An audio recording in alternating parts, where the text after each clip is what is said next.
half-truth, hindi pa rin po truth yun. So let me narrate the facts to you and let me tell you the truth. Hindi po magulo ang Senado. Ulitin ko po, hindi po magulo ang Senado, ginugulo po ang Senado. Katotohanan number 1, nakakalat yung mga NBI sa Senado nung Monday para pigilan si Senator Bato na bumoto. We received the impeachment sa gitna ng kaguluhan Wednesday night. So lahat po ng kinakalat nila na ito po'y lahat na nagaganap para protektahan lang po ang isang tao ay hindi katotohanan. So truth number 1, NBI ang lumusob at pumasok sa Senado. Pangalawa po, lahat ng crime scene hindi po namin tinago. In fact, sa GSIS hindi kami makapasok, pulis lang. After the press con po, may nahuli na sinasabi niyang confidential assistant, confidential agent po siya. Confirm po yan at kinasuhan na po yan. At sinabi din po niya kung sino nag-utos sa kanya na taga-NBI. So sunod-sunod po ang kasinungalingan po ni NBI Director. I believe he's lying to the President. Senate President Alan Peter Cayetano, walang takot na ibinulgar ang kasinungalingan ni NBI Director Atty. Melvin Batibag.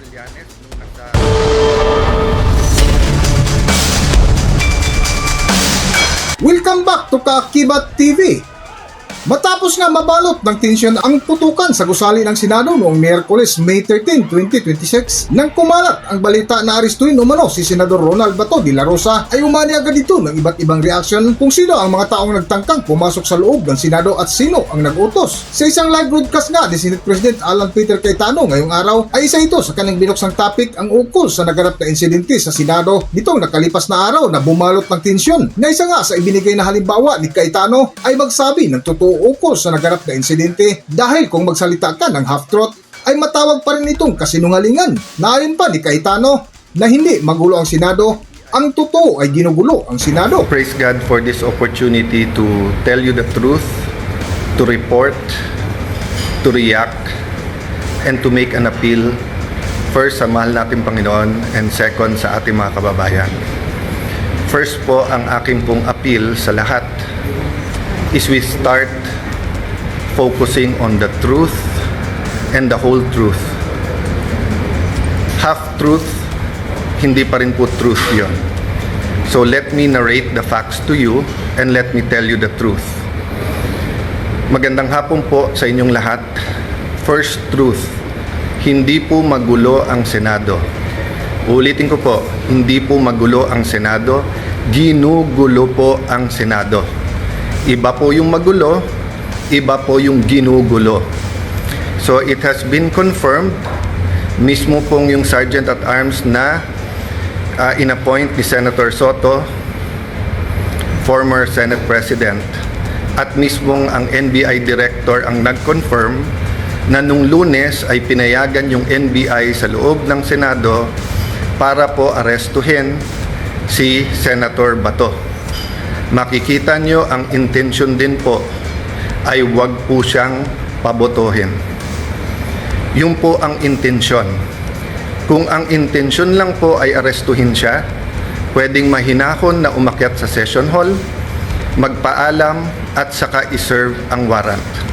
So fact number 1, katotohanan number 1, nakakalat yung mga NBI sa Senado nung Monday para pigilan si Senator Bato na bumoto.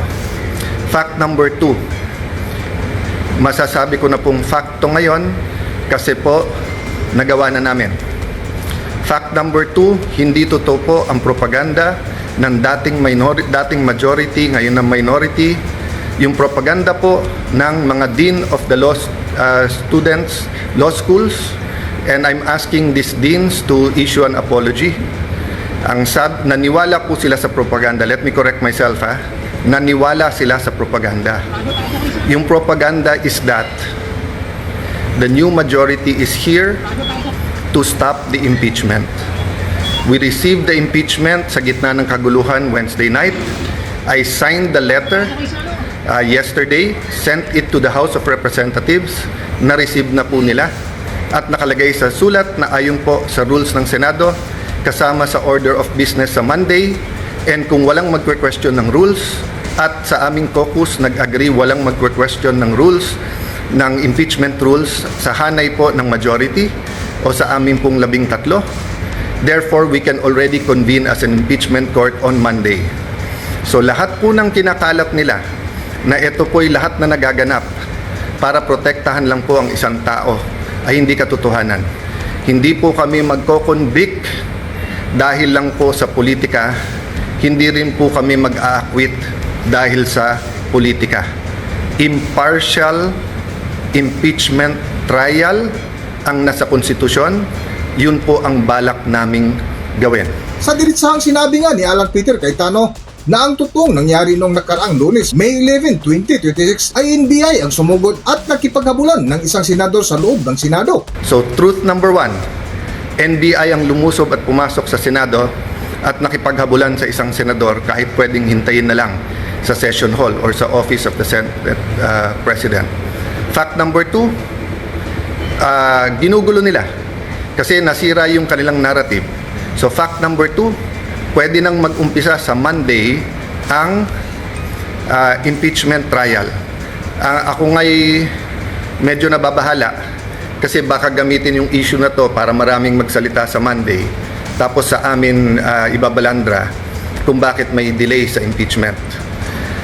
Fact number 3, kinausap, inimbita ko sa opisina ko, sabi ko pwede pa siya magsama pero pinili niyang mag-isang pumunta sa office. We had a number of senators there and sinabi po ni NBI Director, he will follow the Senate and he will not arrest sa loob ng Senado. We told him to submit the warrant para makita namin. Sabi niya nung Lunes, Tuesday niya isasubmit kasama ang sulat. Pinayagan namin iuwi niya yung 10 operatiba niya, agents niya, with the condition na ibibigay niya yung spot report. Hanggang kahapon po, hindi binibigay. Ang alam ko hanggang today, hindi binibigay. Pangatlo po, sabi niya, hindi siya kikilos, hindi niya pakikilusin ng NBI nang walang coordination sa amin.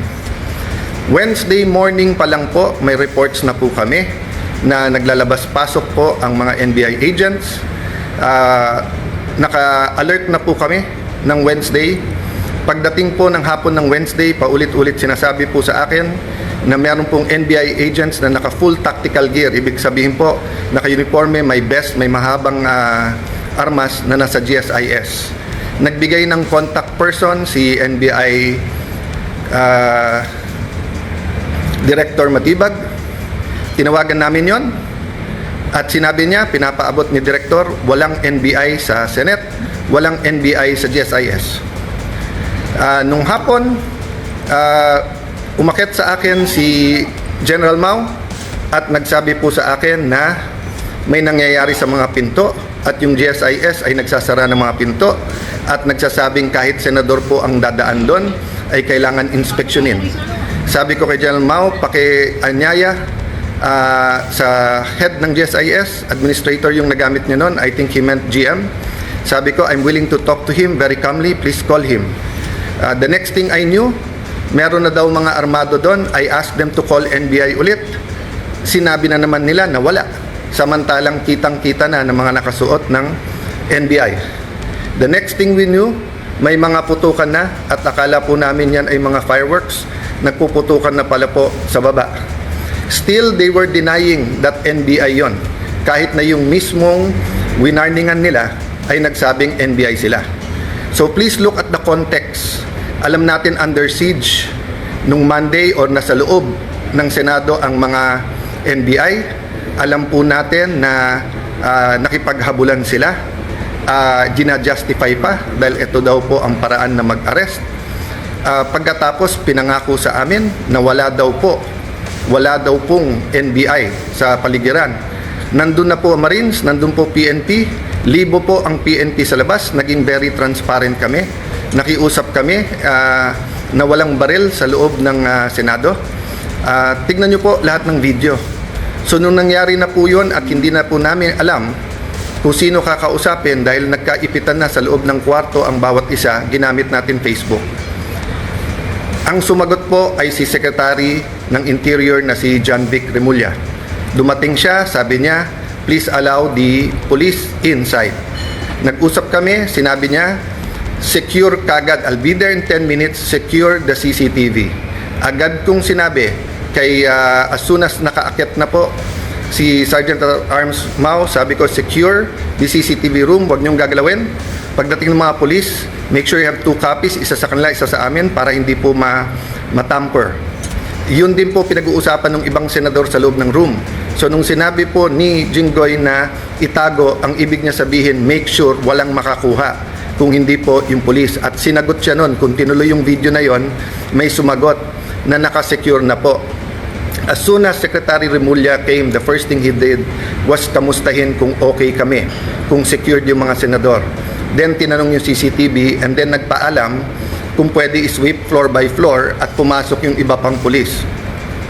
Technically, I could have said it was under Senate jurisdiction.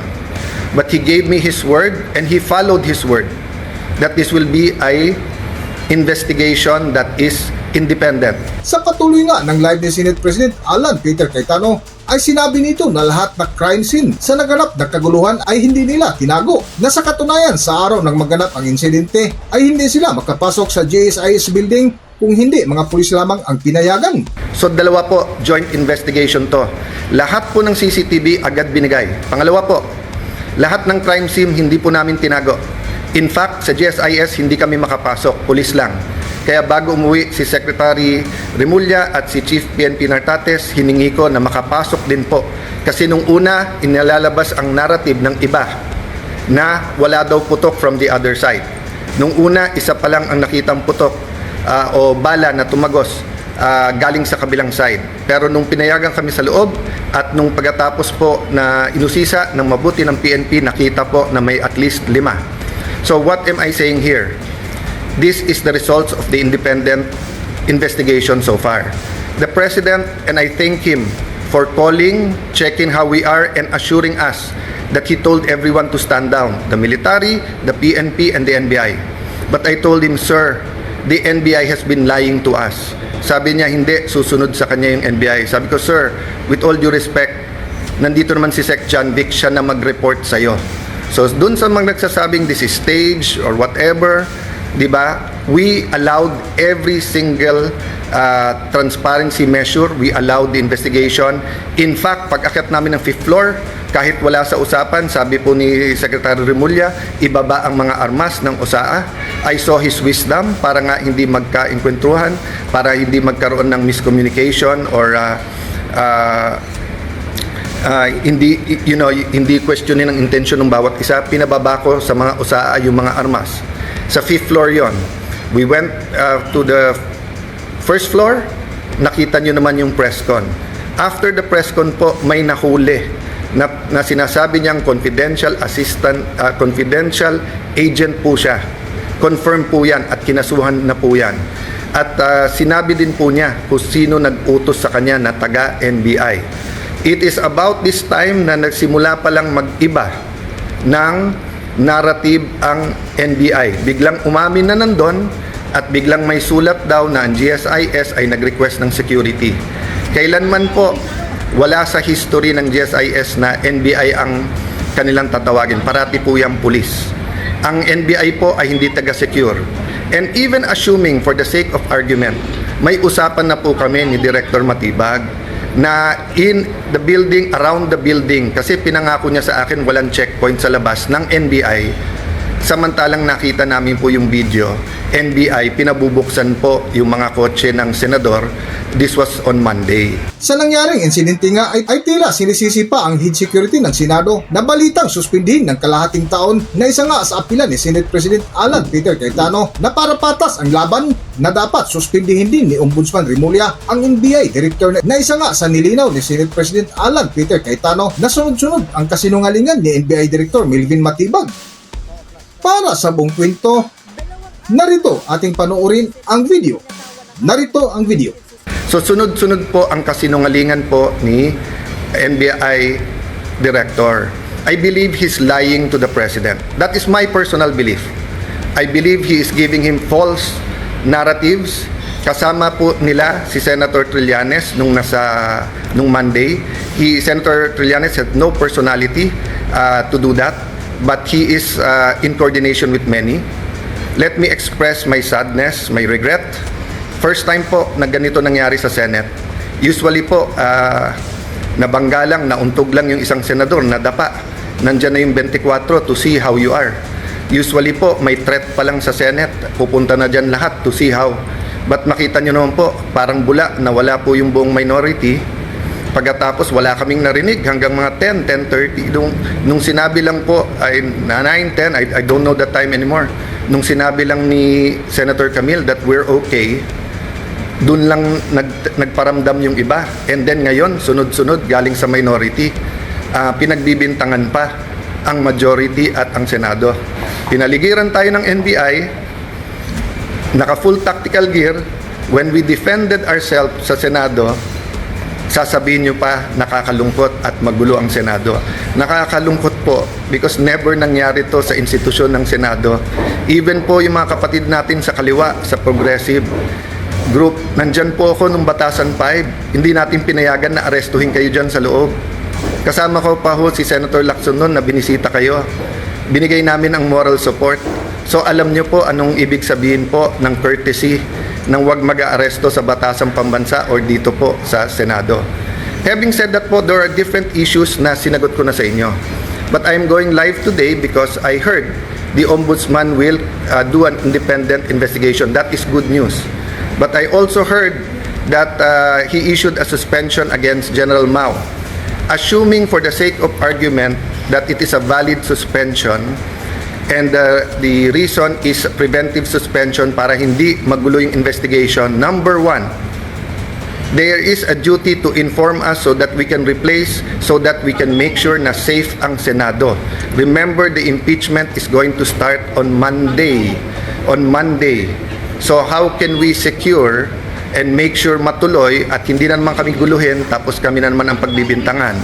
Number two, bakit po, and I like to honor and express, diba, that in my dealings with the Ombudsman, Boying Remulla, it has always been with respect.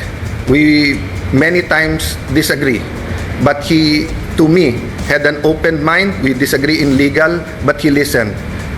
If he disagree, he disregards. If he agrees, so let me just appeal to the Ombudsman, suspend also the NBI director because he is more a suspect than General Mao dito. We do not want to set a bad example in the independent investigation, and we do not want to put the Senate in harm's way. If we tell the OSAA, the Marines, the PNP who are all there, that pagka may armed men all around the Senate, we cannot defend ourselves. Sino po sa inyo, mga kababayan, pag may winorningan na kayo na wag na kayong lumapit sa bahay namin, lumapit sila naka-full tactical gear at meron pong mahabang armas. Sino sa inyo hindi magve-verbal warning na umatras na kayo? At pag hindi po kayo umatras, sino sa inyo ang hindi magwa-warning shot? At ine-expect nyo kaya nga warning shot ay aalis at uuwi na sila. Pero ano po ang naging reaksyon? Bumaril po paloob ng Senado. It is the first time, ang alam ko lang po may barilan sa Batasan nung kudeta. I don't remember now if that was 87 or 89.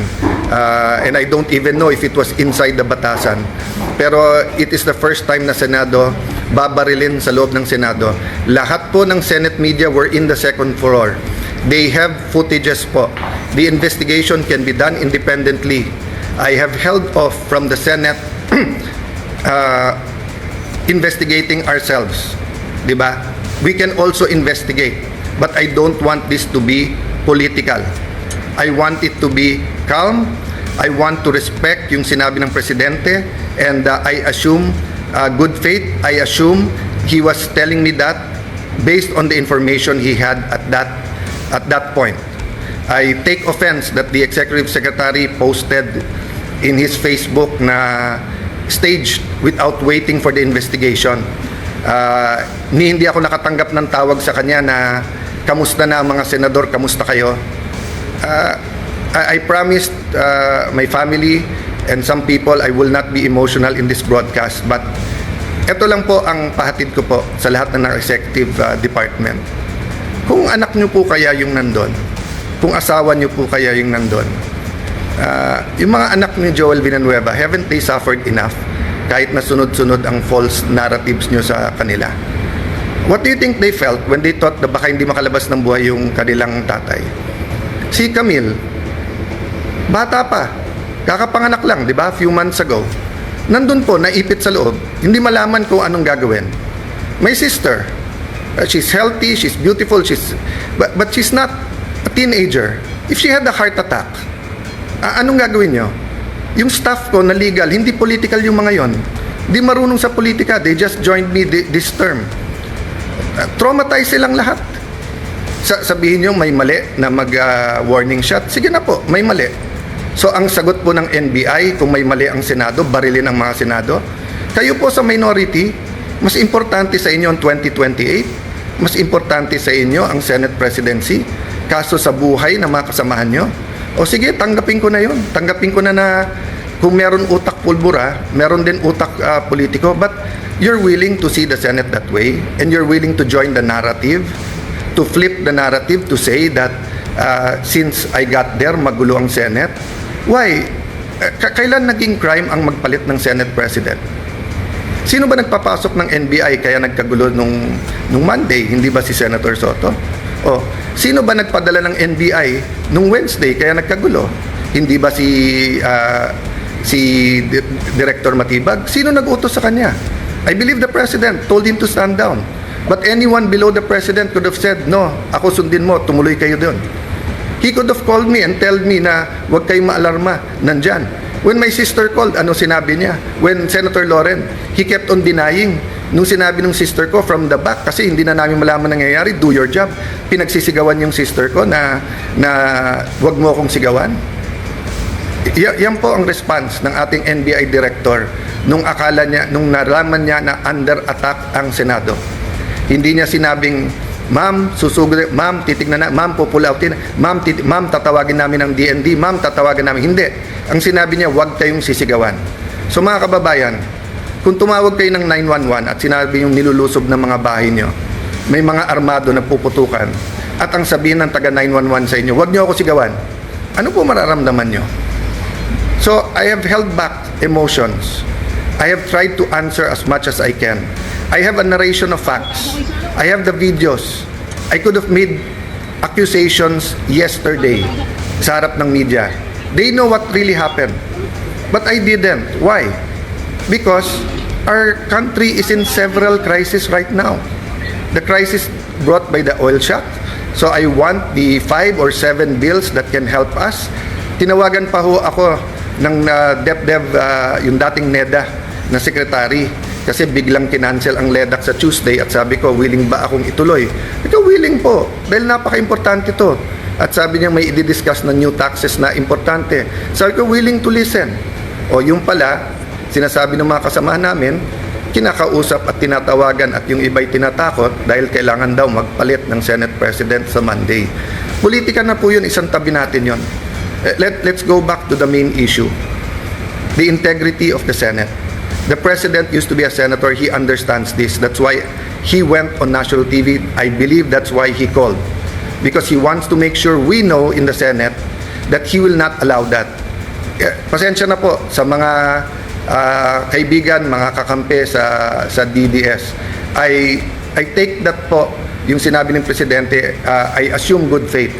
I assume that when I am told as Senate President and what the President speaks, he is speaking truth. Ang problema is he being told the truth. Is Matibag and others under him telling him the truth, or do they have their own agenda for 2028 and they have their own agenda for the Senate presidency?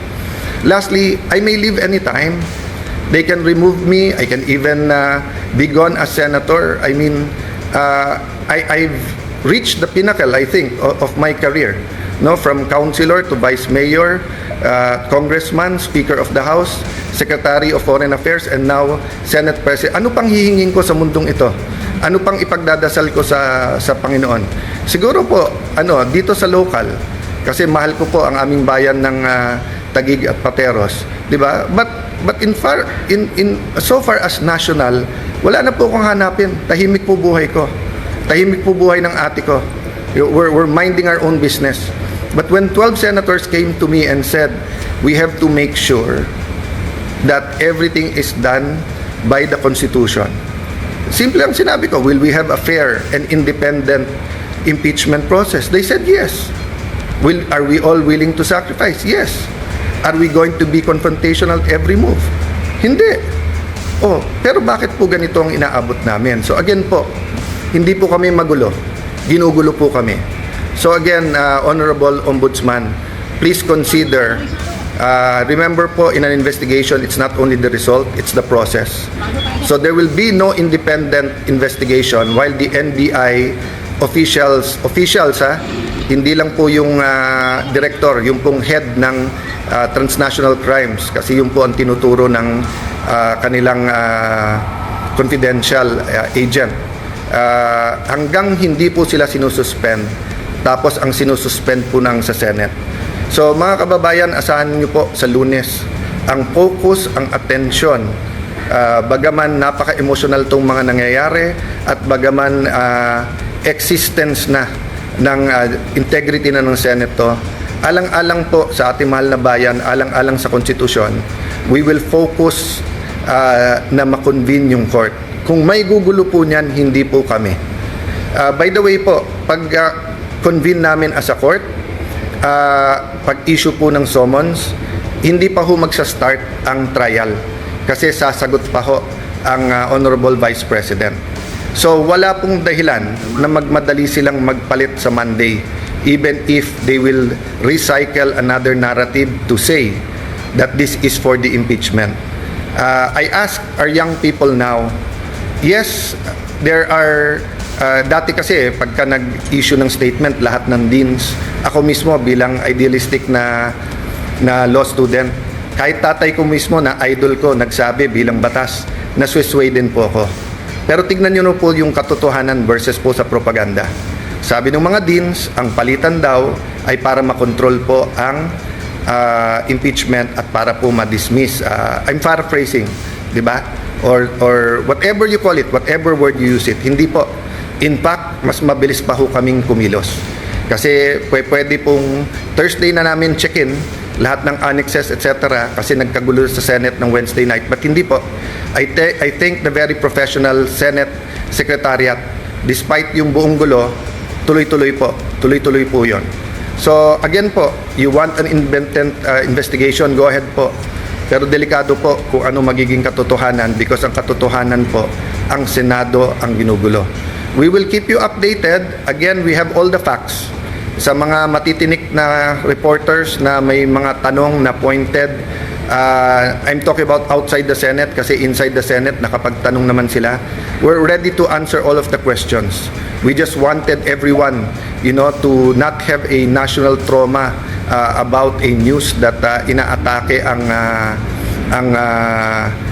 ang Senado ng NBI. But now that it's out, that it is the NBI, prove to us that that was a rogue decision. Prove to us po na misfire po yun at hindi po yun ang talagang tangka, di ba? Again, I will give everyone the benefit of the doubt. Pero dun po sa mga nagsasabing drama, etc., ito lang po sasabihin ko sa inyo. I hope your family is never put in that position.